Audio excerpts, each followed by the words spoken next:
Bem, boa noite, pessoal. Fazendo o vídeo aqui da unidade formativa da 3, da disciplina Coordenação do Trabalho Pedagógico na Educação Profissional Integrado, a EJA, né? E a gente vai começar a transmissão para que a gente possa fazer o vídeo dessa unidade formativa 3, certo? E a atividade é o vídeo.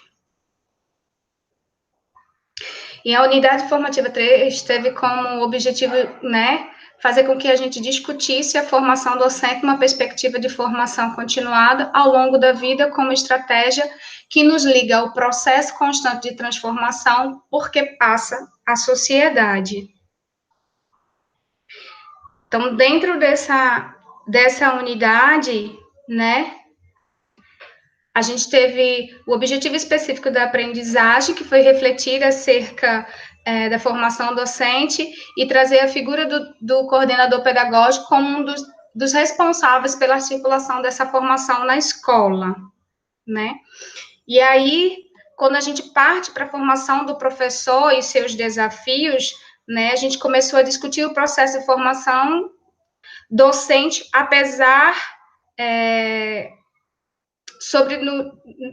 quando a gente passa a discutir a nossa própria formação, enquanto professor, enquanto formador, e pensar sobre o cuidado de si, no sentido de estarmos preparados para enfrentar o desafio de ser professor, né? Diante dessa diversidade, com alunos tão diversos, e aí essa especificidade na EJA é bem característica. Nós temos alunos diversos, de faixa etária diversas, com suas origens, histórias e saberes diversos. E aí começa o desafio, já que vivemos no século XXI, numa sociedade que as informações estão aí, todas abertas, muito acessíveis, né? Da comunicação, onde o conhecimento demanda de nós e impõe uma construção constante de novos saberes. Não só nosso, mas enquanto desse ser, desse indivíduo ao qual a gente está tentando formar, né? Assim, o professor ele passa a ser protagonista, né, do seu processo formativo na escola, né? E aí podemos afirmar que a formação continuada de professores que compreendemos uma perspectiva de formação ao longo da vida é essa ponte que nos liga a esse mundo complexo, né? Partindo do momento e da concepção de que a gente entenda, né, e discuta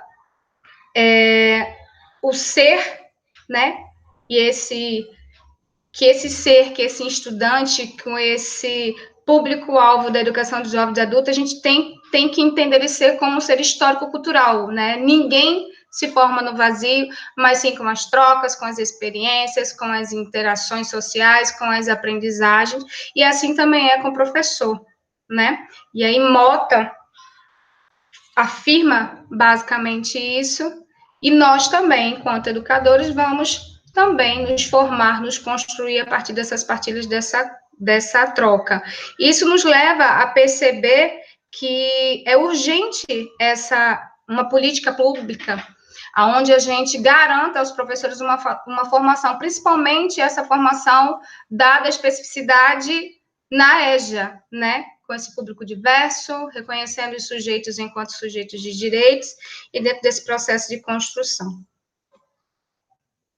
A partir do momento que a gente começa a perceber e entender essas especificidades, a gente começa também a falar da importância da formação docente, e aí a formação docente na escola, né?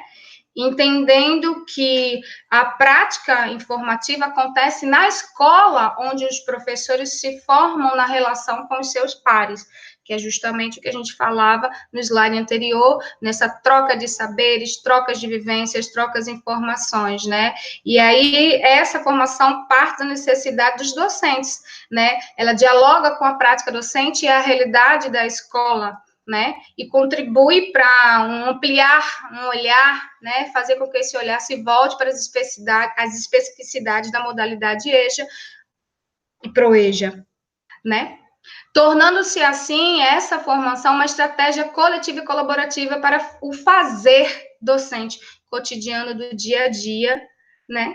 Dentro desse processo de formação no convívio escolar. né? Dessa forma, a formação é um elemento importante no despertar do professor para a consciência de que a ação docente não pode estar desvinculada de um processo permanente de aprendizagem e reflexão. Isso a gente vivencia na prática docente cotidiana do dia a dia, né? E aí, o coordenador pedagógico e a formação docente na escola, na escola da educação de jovens e adultos, na escola de EJA. Qual é o papel desse coordenador? O coordenador pedagógico será exatamente quem vai operacionalizar a formação docente da escola. Ele vai exercer o papel de mediador, né, nessa constante da prática docente, no sentido de ajudá-lo a refletir sobre sua prática, ele se construindo como formador. Então, o coordenador, ele faz o mediador das relações também interpessoais que existem dentro do cotidiano, fazendo com que cada vez mais a gente, enquanto processo, enquanto formadores do processo da educação formal dos alunos, que a gente passe a entender as especificidades desse aluno e que a gente reflita dentro das ações cotidianas que a gente faz, né? Isso dentro do propósito objetivo do projeto pedagógico escolar. Espero que vocês tenham gostado. Desculpa o nervoso. Fica aí o recado.